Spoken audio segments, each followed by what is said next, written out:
Assalamualaikum warahmatullahi wabarakatuh. Kami dari kelompok 2 yang beranggotakan Bil Catracam, saya sendiri sebagai moderator, Dwi Kalina, Dahliani, Irga Puspika, Tasmi. Kami dari kelompok 2 akan membacakan hasil diskusi kelompok kami yang berjudul Arsitektur Basis Data Terdistribusi, yang langsung akan dibacakan oleh Dwi Karlina. Baiklah, yang A, arsitektur alternatif. Secara arsitektural, sebuah sistem basis data terdistribusi terdiri atas sebuah set query set, kemungkinan besar kosong, dan sebuah set data set yang tidak kosong. Data set memiliki kemampuan untuk menyimpan data ketika set query tidak melakukannya, yang kemudian hanya menjalankan antarmuka user atau sebagai tambahan dalam aplikasi dengan tujuan untuk memberikan fasilitas akses pada dataset atau figur pertama sebagai gambar tersebut. Saya akan menyambung dari yang dibacakan teman saya tadi. Jika kemudian sistem basis data terdistribusi pada site yang berbeda yang memiliki otonomi tersendiri dan mungkin memperlihatkan beberapa format dari heterogenitas, mereka akan merujuk pada multi-database system atau foldered database system. Jika data dan DBMS secara fungsional terpenuhi dalam sebuah komputer dengan multiprosesor, maka ia akan lebih merujuk kepada parallel database system.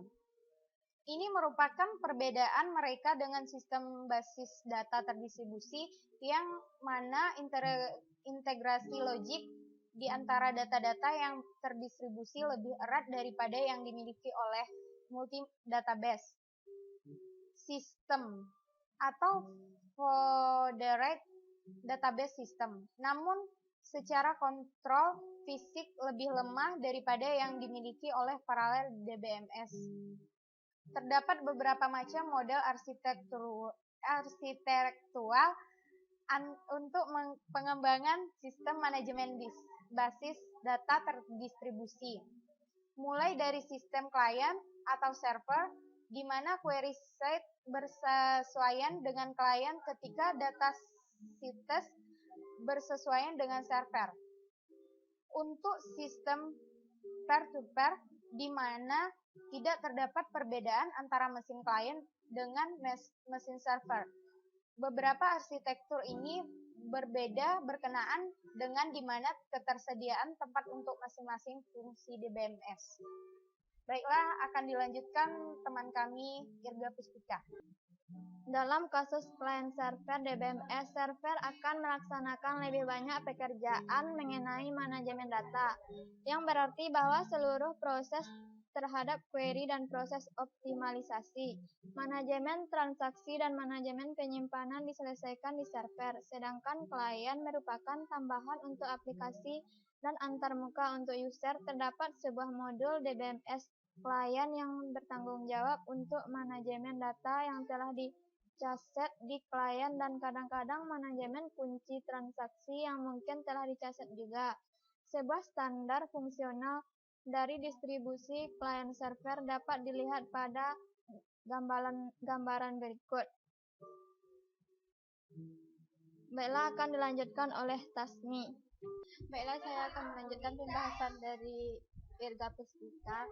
Arsitektur klien server yang paling sederhana adalah sistem multipe dari sebuah arsitektur manajemen data. Hal ini tidak perlu berbeda dengan basis data tersebut sejak basis data disimpan hanya dalam satu mesin saja atau server, di mana juga merupakan tempat untuk server yang digunakan untuk manajemen basis data tersebut. Bagaimanapun juga terdapat beberapa perbedaan penting dari sistem tersebut. Dalam transaksi yang lebih canggih adalah di mana tersebut beberapa server di dalam sistem, yang kemudian disebut pendekatan multi-client. Dalam kasus ini dapat juga didistribusikan menjadi manajemen yang mungkin dilakukan, yaitu di mana masing-masing klien atau DBMS manajemen komunikasi terdiri dari beberapa server adalah dengan melaksanakan perbedaan klien. Server membedakan mesin klien dengan beberapa tanggung jawab tambah dengan yang menggunakan server lainnya adalah gambarnya sebagai berikut. Saya kembalikan ke moderator. Baiklah, itulah hasil diskusi kami dari kelompok 2. Jika ada kesalahan kami mohon maaf. Assalamualaikum warahmatullahi wabarakatuh.